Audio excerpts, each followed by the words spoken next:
Salut les gars et bienvenue dans la bibliothèque de l'étrange. Aujourd'hui, on va parler du roi de l'incontournable Stephen King. Pour moi, c'est le meilleur auteur d'horreur. C'est un de mes auteurs préférés tout court. Pour moi, lui, c'est le King. Et aujourd'hui, je voulais vous faire une petite sélection de ses meilleurs livres qui sont pas vraiment connus. Ou j'ai l'impression qu'ils sont pas vraiment connus parce qu'au final, Stephen King, il est tellement connu au niveau mondial que... Franchement, tout le monde, si tu dis Stephen King, il a une petite référence par-ci par-là, peut-être tout le monde n'est pas d'accord sur certains titres, mais globalement, c'est un des auteurs, c'est un des meilleurs auteurs des livres d'horreur du dernier siècle, enfin en tout cas, pour moi. Vous pouvez être ou ne pas être d'accord avec moi, c'est pas grave. Mais en tout cas, aujourd'hui, on va parler de ces titres sous-cotés. Des titres que je trouve sous-cotés alors qu'ils sont vraiment très très bons. Je sais pas si c'est le nombre de pages qui fait peur ou je sais pas si c'est le sujet qui fait peur. Mais en tout cas, les gars, donnez-lui une chance. Premier titre dont je voulais vous parler que je trouve sous-coté. J'ai pas trop vu des chroniques là-dessus, j'ai pas vu des revues là-dessus alors que moi j'ai adoré ce titre et je sais que c'est un peu perché et que tout le monde ne pourra aimer ce titre.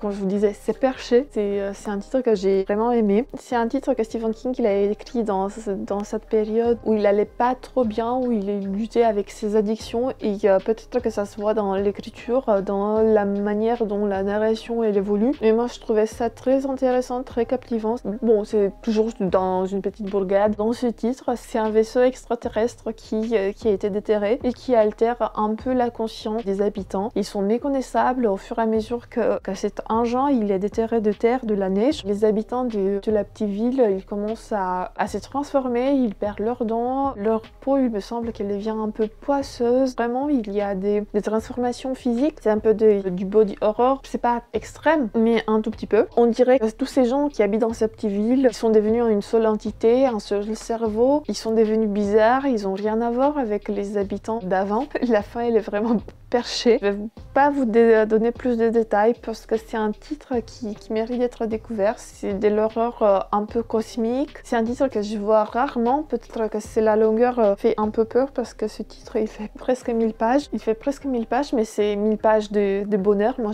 au tout début je l'avais lu en petit format. C'était l'ancienne édition en 3 tomes. Peut-être si vous allez trouver cette édition là, prenez-le et vous aurez l'impression qu'il est un peu plus digeste à la lecture. Mais en tout cas, moi je vous le recommande chaudement. C'est un titre que dès que quelqu'un me demande un Stephen King peu connu et que j'ai beaucoup aimé, je pense tout de suite à Atomic Knockers. Un autre titre un peu dans la même veine, c'est Dreamcatcher. Pareil, c'est un titre sous-coté. Je comprends pas pourquoi. Il est très très intéressant. Peut-être c'est les gens qui ont vu d'abord le film, l'adaptation cinématographique de ce titre, qui ont dit non, c'est pas pour moi. Moi aussi je l'avais vu, mais j'étais clairement déçue parce qu'on voit juste la première partie du titre. On voit juste la moitié du titre où il y a cette entité qui vient parasiter les personnes et qui se répand très très vite. Et du coup l'armée elle est obligée d'intervenir. C'est très intéressant. Il y a un groupe d'amis qui se retrouvent dans une petite cabane lors de leur rencontre annuelle ou je sais pas. Leur rencontre. Tout court, parce que c'est des vieux potes d'enfance, ils se remémorent un peu leurs souvenirs, mais à un moment donné, ils sont obligés de chercher des provisions, ils se séparent et les choses commencent à se dégrader. Un des groupes, il rencontre une femme malade, un autre groupe, il laisse rentrer un gars qui est très malade, qui est parasité par cette force venue d'ailleurs, qui contient tous les symptômes d'une épidémie qui pourrait détruire l'humanité. Ça se rapproche beaucoup de Troupe 52. En fait, je pense que Troupe 52, elle est un peu inspirée de Dreamcatcher. Mais si vous avez aimé Troupe 52 et que vous voulez tester un titre de Stephen King qui se rapproche, traite un peu d'invasion, donnez une chance à Dreamcatcher. Je sais que c'est impressionnant qu'il a presque 900 pages, mais c'est un titre très digeste, c'est un titre qui se relit très très vite. La narration, elle est très intéressante. Il y a tout ce qui est propre au King dans ces titres. Il y a un peu le groupe des potes d'enfance, il y a cet espace, cet habitacle mental que les personnages de King peuvent se forger parfois pour survivre. On a vu ça dans plusieurs de ses romans, on a vu ça dans Régulateur, dans Shining, on a vu ça dans plein d'autres titres de King. C'est une thématique récurrente dans ses livres et je pense que c'est un livre que vous pourrez aimer. C'est un titre sous-coté, c'est un titre titre qui mérite d'être mis en avant. Un autre titre que je trouve sous-coté, c'est La Tempête du siècle. Comme je vous disais dans une vidéo précédente, c'est un scénario. Il y a les sages personnages avec leur position, l'endroit où ils se situent, la journée, etc., etc. Toutes les indications scénaristiques. C'est sur une île qui est coupée du reste du monde lors d'une tempête. Et à partir de ce moment-là, il y a une entité, il y a un personnage qui apparaît et qui fait un bond de sang jusqu'à ce qu'on lui donne ce qu'il désire. J'ai l'impression que ce titre, pareil, il fait référence à d'autres œuvres de King. C'est des petits clins d'œil. On a l'impression que c'est Randall Flagg. Enfin, ce méchant, c'est Randall Flagg. L'antagoniste dans Fléau ou dans La Tour Sombre de King, c'est un personnage récurrent. C'est un petit titre qui fait presque 450 pages. Ça se lit très très vite. C'est un mini slasher en quelque sorte. Détruisez-les tous. Une bonne ambiance. La narration, elle est très simple. Vous allez entrer dans le vif du sujet et c'est un titre qui se lit très très vite. En vous parlant de La Tour Sombre qui est derrière moi, je ne l'ai pas sorti parce que les tomes ils sont très très grands. Dans cette édition-là, je trouve que c'est une des séries des King sous-cotée. Peut-être que vous avez entendu parler de cette série, mais j'ai l'impression qu'elle n'est pas assez mise en avant. Il y a 7 tomes, 8 si on compte La Clé des Vents qui est un tome bonus entre le 4e et le 5e. C'est sur un pistolero et sa quête dans un monde post-apo, Far West et une quête à la Seigneur des Anneaux. Du coup, ce gars, il essaye d'arriver à la Tour Sombre et de la sauver parce qu'en fait, cette Tour Sombre, elle est l'élément qui réunit toutes les existences, tous les mondes parallèles, toutes les réalités possibles et inimaginables, et que les antagonistes ils essayent de casser point par point tous les piliers qui relient les existences. Et si la Tour Sombre elle tombe, anéantie par les antagonistes, bah tout le monde va s'effondrer, toutes les réalités s'effondrent, il n'y aura plus rien qui va subsister. Du coup Roland, notre chevalier, notre pistolero, il va partir à l'aventure muni de ses revolvers et il va aller dans certaines réalités parallèles et il va piocher des gens, il va les arracher à leurs existences paisibles et il va les ramener dans ce monde afin de concrétiser sa quête. L'arrivée à la Tour Sombre, il y a un petit gars, Jack, qui est arraché à son existence paisible. Il y a, je me rappelle pas comment le gars il s'appelle, mais en gros, on a un autre personnage qui est arraché à son existence. C'était un drug dealer, plein d'addictions, des addictions à la drogue, très très fortes et qui arrivait pas à se détacher. Et aussi, on a une dame, Susanna, une femme des couleurs qui a un amputé en dessous des genoux. Et tous les trois, ils vont devenir les accompagnateurs du pistolero dans sa quête pour la Tour Sombre.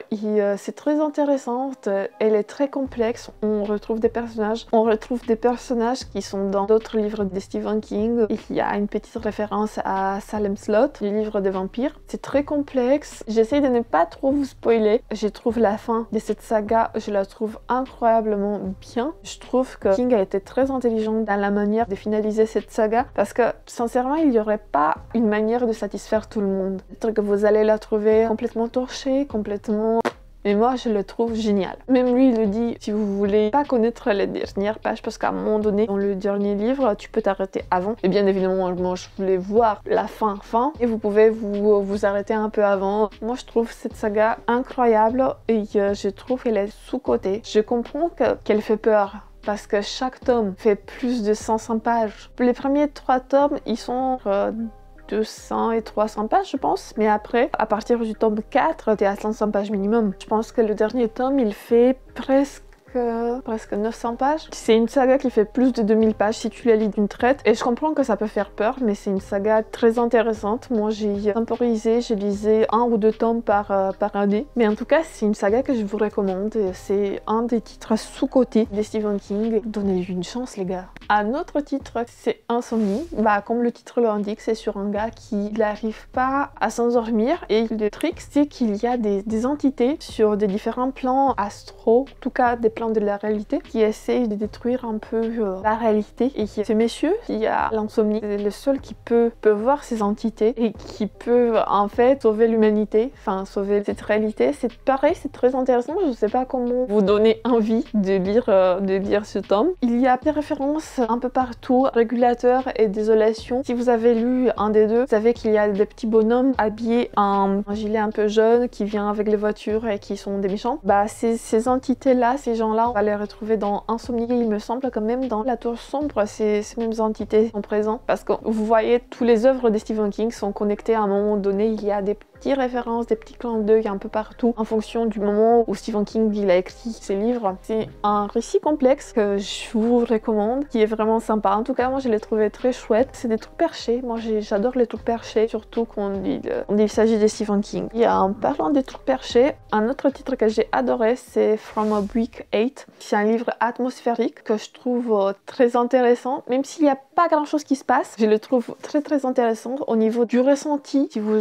aimez les atmosphères un peu denses, un peu poisseuses, un peu lourdes, dans ce titre-là, vous allez être servi. Je sais pas comment l'expliquer, mais la première fois que je l'ai lu, j'étais seule dans la pièce et j'avais des frissons. Je sais pas, je ressentais des choses, je ressentais des petits frissons, des petits trucs. Et c'était juste un livre, il y avait rien comment vous dire, il y avait rien d'exceptionnel qui se passait. C'est sur une voiture qui est garée dans un garage, et de cette voiture, il y a des créatures qui sortent. Cette voiture, elle est reliée à un autre espace et il y a des choses horribles qui en ressortent, des chauves-souris, des oiseaux ou des trucs bizarres. Dans tout le livre, de ce que je peux me rappeler, il y avait que ça. Mais ça a suffi. Des fois, des trucs simples peuvent suffire pour te créer une atmosphère des dingues. Et je trouve que ce titre n'est pas mis assez en avant. Je l'ai lu il y a longtemps. Je pense que c'était un de mes premiers King, je veux dire. C'est un titre que j'ai beaucoup aimé à l'époque et j'aimerais bien le relire un de ces jours. Un autre titre de Stephen King que j'ai vraiment adoré, c'est un recueil de nouvelles qui s'appelle Nuit noire, étoile morte. Ces histoires, ils font glacer le sang. Je trouve que c'est un des meilleurs recueils de nouvelles de Stephen King et c'est un recueil sous-coté. En tout cas, j'ai l'impression que quand il s'agit des recueils de nouvelles, on se dit bah